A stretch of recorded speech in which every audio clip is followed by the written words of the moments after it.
مسلمان کے لیے. تو ایک بھی صحابی نے تفسیر کیوں نہیں لکھی؟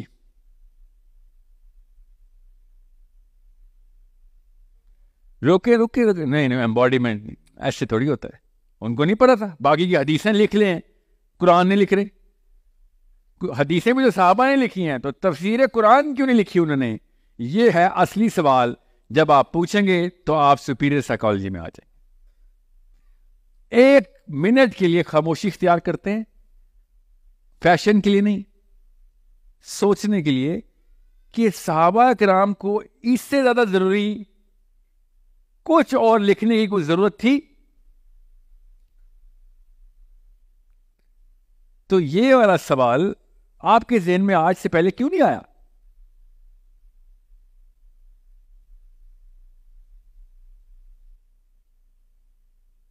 علی بن ابی طالب, عمر بن خطاب روز لکھتے تھے, قرآن کی تفسیر نہیں لکھی انہوں. جو مطلب قرآن کی ہی بارے میں بات کی انہوں نے, مگر تفسیر القرآن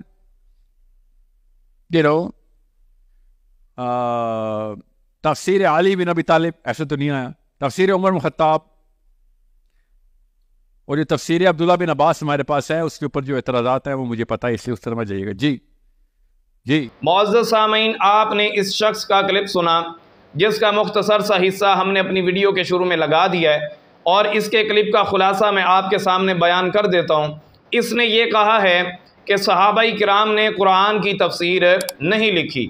کہتا ہے کہ انہوں نے حدیثیں تو لکھی ہیں مگر قرآن کی تفسیر صحابہ کرام نے نہیں لکھی. تو یہ بات کہہ کر در حقیقت اس نے علم التفسیر کو مشکوک ٹھہرانے کی کوشش کی ہے. اور سامعین, یہ بات کہہ کر اس نے یہ سمجھا ہے کہ اس نے بہت بڑا علمی تیر مارا ہے, حالانکہ اس کی یہ بات اس کی جہالت اور اس کے مطالعہ کی کمی پر دلالت کر رہی ہے, جیسا کہ میں آگے چل کر اپنے سامعین کے سامنے واضح کروں گا. تو سامعین آئیں اس کو سورج کی طرح روشن علمی و تحقیقی جواب دیتے ہیں, اور میں ثابت کرتا ہوں کہ جس طرح صحابہ کرام نے حدیثیں لکھی ہیں اسی طرح صحابہ کرام نے قرآن کی تفسیر بھی لکھی ہے. تو سامعین اس سلسلہ میں میرا پہلا حوالہ یہ میرے ہاتھ میں تفسیر الطبری ہے, جس کے لکھنے والے جلیل القدر امام محدث کبیر امام ابن جریر طبری رحمۃ اللہ علیہ ہیں. اور سامعین اس کی جلد نمبر اول ہے اور یہ بیروت لبنان کی مطبوعہ ہے, اور امت کا اس بات پر اتفاق ہے کہ یہ تفسیر کی معتبر کتاب ہے. اور سامعین اس کتاب کا صفحہ نمبر 47 ہے. امام طبری رحمۃ اللہ علیہ روایت لائے ہیں, میں اس کی سند آپ کے سامنے پڑھ دیتا ہوں. فرماتے ہیں وحدثنا ابو قریب قال حدثنا طلق بن غنام ان عثمان المکی ان ابن ابی ملیکہ. یہ تھی سامعین سند جو میں نے آپ کے سامنے پڑھی ہے. اب ایک ایک راوی کا ترجمہ بھی میں آپ کے سامنے بیان کر دیتا ہوں. سامعین سب سے پہلے راوی ہیں ابو قریب.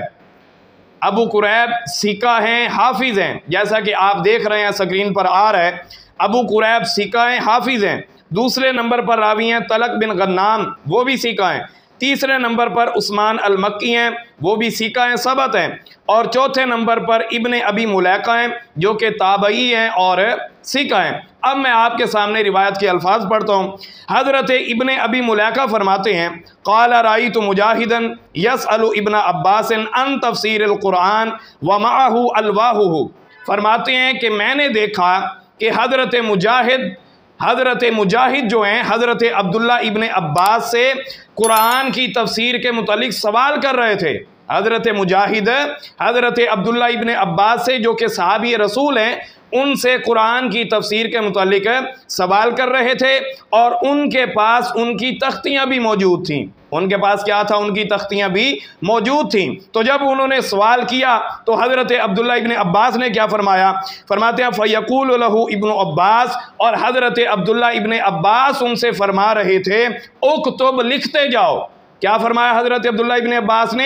اکتب, لکھتے جاؤ. یعنی حضرت عبداللہ ابن عباس سے حضرت مجاہد نے قرآن کی تفسیر کے متعلق سوال کیا تو حضرت عبداللہ ابن عباس نے فرمایا لکھتے جاؤ, یعنی میں تمہیں قرآن کی تفسیر لکھواتا جاتا ہوں اور تم لکھتے جاؤ. اور سامعین یہ کہہ رہا تھا کہ انہوں نے حدیثیں تو لکھی ہیں مگر قرآن کی تفسیر نہیں لکھی. تو میں یہ بتانا چاہتا ہوں جس طریقہ کار پر حدیثیں لکھی گئی ہیں, حدیثیں لکھنے کا طریقہ بھی یہی یہی ہوتا تھا، استاد لکھواتا تھا، شاگرد لکھتے تھے۔ اور اسی طرح حضرت عبداللہ ابن عباس بھی فرما رہے ہیں اکتب، تم لکھتے جاؤ، میں تمہیں قرآن کی تفسیر لکھواتا جاتا ہوں۔ اور پھر فرماتے ہیں قال حتی سالہ عن التفسیر کلہ، فرماتے ہیں کہ پھر حضرت مجاہد نے پورے قرآن کی تفسیر کے متعلق ان سے سوال کیا، اور حضرت عبداللہ ابن عباس نے پورے قرآن کی تفسیر اپنے شاگرد مجاہد کو لکھوائی۔ تو سامعین، میں نے آپ کے سامنے صحیح السند روایت پیش کی ہے کہ حضرت عبداللہ ابن عباس نے قرآن کی مکمل تفسیر اپنے شاگرد حضرت مجاہد کو لکھوائی ہے۔ اب اس نام نہاد سکالر کے اندر اگر ذرہ برابر بھی علمی غیرت ہے تو اسے اس بات سے رجوع کرنا چاہیے جو اس نے یہ کہا ہے کہ صحابہ اکرام نے قرآن کی تفسیر نہیں لکھی، حالانکہ میں صحیح سند کے ساتھ آپ کے سامنے ثابت کر چکا ہوں کہ حضرت عبداللہ ابن عباس اپنے شاگرد حضرت مجاہد سے کہہ رہے ہیں اکتب، لکھتے جاؤ، میں تمہیں قرآن کی تفسیر لکھواتا جاتا ہوں۔ تو سامعین، اس سے آگے آئیں۔ اب جو بات میں نے آپ کے سامنے کی ہے کہ حضرت عبداللہ ابن عباس رضی اللہ تعالیٰ عنہ آپ نے اپنے شاگرد حضرت مجاہد کو قرآن کی تفسیر لکھوائی، اس تفسیری نسخہ کے متعلق جو آپ نے اپنے شاگرد مجاہد کو لکھوایا، اس کے متعلق شیخ الاسلام علامہ ابن حجر عسقلانی رحمۃ اللہ علیہ کیا فرماتے ہیں؟ یہ میرے ہاتھ میں ان کی کتاب کتاب العمالی ہے، ان کی کتاب کتاب العمالی ہے، اور سامعین یہ سعودی عرب کی مطبوع ہے، اور اس میں علامہ ابن حجر عسقلانی رحمۃ اللہ علیہ کیا فرماتے ہیں؟ اس کتاب کا صفحہ نمبر 19 ہے۔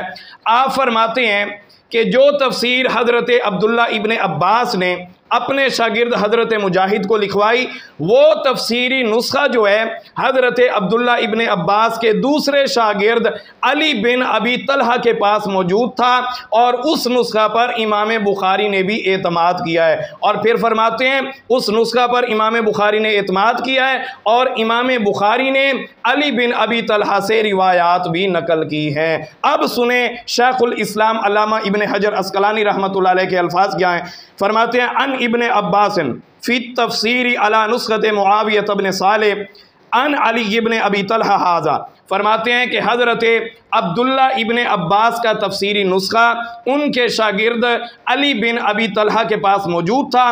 آگے فرماتے ہیں کما اوضحتہ فی تغلیق التعلیق، فرماتے ہیں کہ جس کی وضاحت میں اپنی کتاب تغلیق التعلیق میں کر چکا ہوں۔ تو سامعین، شیخ الاسلام علامہ ابن حجر عسقلانی جیسی شخصیت یہ کہہ رہی ہے کہ حضرت عبداللہ ابن عباس کا تفسیری نسخہ جو انہوں نے اپنے شاگرد حضرت مجاہد کو لکھوایا، وہ ان کے دوسرے شاگرد علی بن ابی طلحہ نے حضرت مجاہد اور حضرت سعید دونوں حضرت عبداللہ ابن عباس کے شاگرد ہیں، ان سے ان کے شاگرد علی بن ابی طلحہ نے لیا، جس پر امام بخاری نے بھی اعتماد کیا ہے۔ اور یہ کیا کہہ رہا تھا کہ صحابہ اکرام نے قرآن کی تفسیر نہیں لکھی، حالانکہ شیخ الاسلام علامہ ابن حجر فرما رہے ہیں کہ حضرت عبداللہ ابن عباس کا تفسیری نسخہ جو ہے ان کے شاگرد علی بن ابی طلحہ کے پاس موجود تھا۔ اب اس سے آگے آئیں سامعین، یہ میرے ہاتھ میں کتاب تذکرۃ المفسرین ہے، جس کے لکھنے والے علامہ قاضی محمد زاہد الحسینی ہیں۔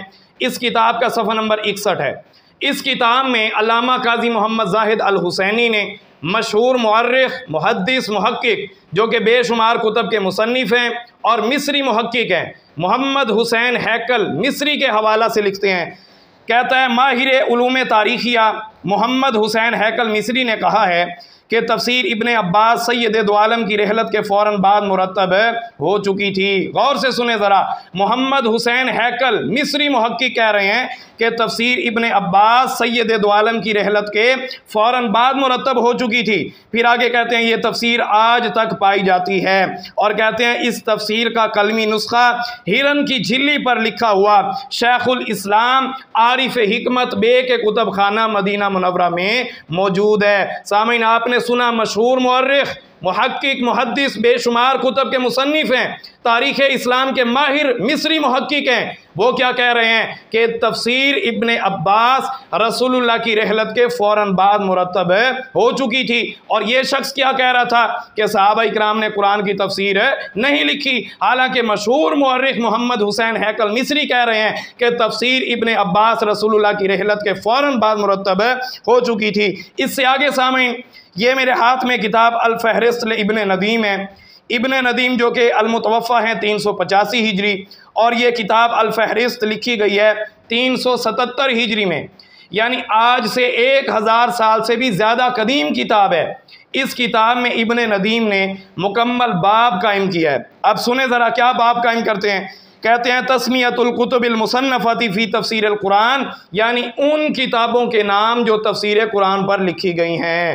اور یہ باب قائم کرنے کے بعد انہوں نے حضرت عبداللہ ابن عباس رضی اللہ تعالیٰ عنہ کی 2 تفسیروں کا نام لکھا ہے۔ سنیں ذرا پہلی تفسیر کون سی ہے، صفحہ نمبر 50 ہے۔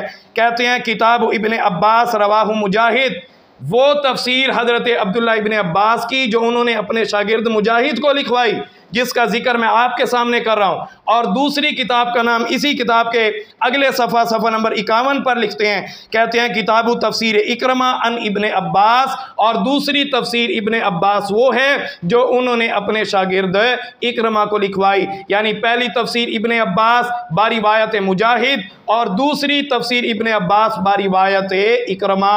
2 کتابوں کے نام ابن ندیم نے اپنی کتاب الفہرست میں لکھے ہیں، جو کہ آج سے 1000 سال سے بھی زیادہ قدیم کتاب ہے۔ معزز سامعین، یہاں ایک اور بات ذہن نشین کر لیں، یہ میرے ہاتھ میں تفسیر ابن عباس ہے، جس کے لکھنے والے محمد بن یعقوب فیروز آبادی ہیں، جو کہ المتوفہ ہیں 817 ہجری، اور یہ وہ تفسیر ابن عباس ہے جس کا ذکر یہ نام نہاد سکالر بھی کر رہا تھا، اور کہہ رہا تھا کہ اس پر جو جرح ہے میں اس سے واقف ہوں۔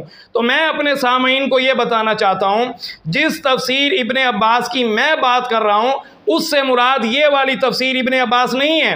اس کو لکھنے والے تو 8ویں صدی کے محدث ہیں، محمد بن یعقوب فیروز آبادی، جو کہ المتوفہ ہیں 817 ہجری۔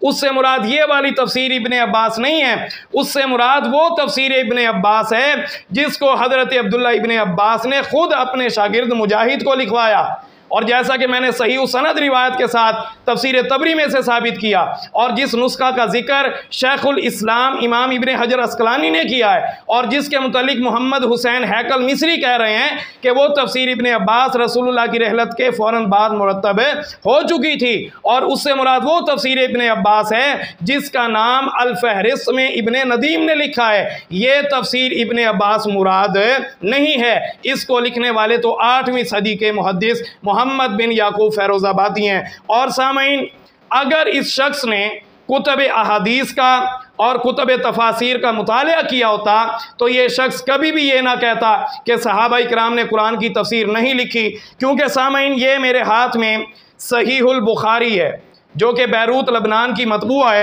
اور سامعین اس میں امام بخاری رحمۃ اللہ علیہ نے اس کتاب کے صفحہ نمبر 805 پر امام بخاری رحمۃ اللہ علیہ نے مکمل باب قائم کیا ہے، کتاب تفسیر القرآن، اور امام بخاری نے اس کتاب میں درجنوں قول و اقوال تفسیری صحابہ کرام کے نقل کیے ہیں۔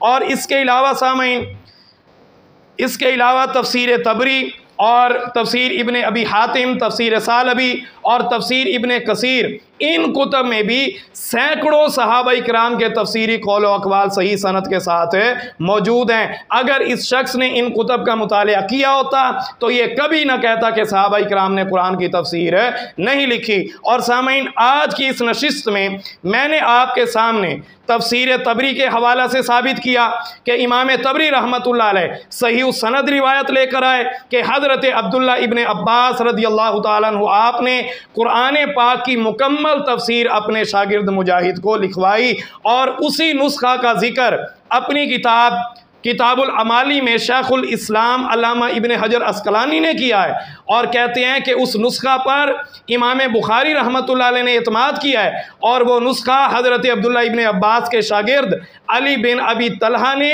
آپ کے دوسرے شاگرد حضرت مجاہد اور حضرت سعید سے لیا، جس پر امام بخاری نے اعتماد کیا، اور پھر امام بخاری رحمۃ اللہ علیہ نے علی بن ابی طلحہ سے تفسیری اقوال اپنی صحیح بخاری میں بھی نقل کیے۔ اور سامعین، پھر میں نے آپ کے سامنے مصر کے مشہور مورخ، محقق، محدث جو کہ بے شمار کتب کے مصنف بھی ہیں، ان کے حوالہ سے ثابت کیا۔ محمد حسین ہیکل مصری کہہ رہے ہیں کہ تفسیر ابن عباس رسول اللہ کی رحلت کے فوراً بعد مرتب ہو چکی تھی۔ اس کے بعد میں نے آپ کے سامنے الفہرست ابن ندیم کے حوالہ سے ثابت کیا کہ الفہرست میں ابن ندیم حضرت عبداللہ ابن عباس کی 2 تفسیروں کے نام لکھ رہے ہیں، اور الفہرست وہ کتاب ہے جو آج سے 1000 سال سے بھی زیادہ قدیم کتاب ہے۔ تو سامعین، میں نے آپ کے سامنے ثابت کیا کہ جس طرح صحابہ کرام نے حدیثیں لکھی ہیں، اسی طرح صحابہ کرام نے قرآن کی تفسیر بھی لکھی ہے، اور انشاءاللہ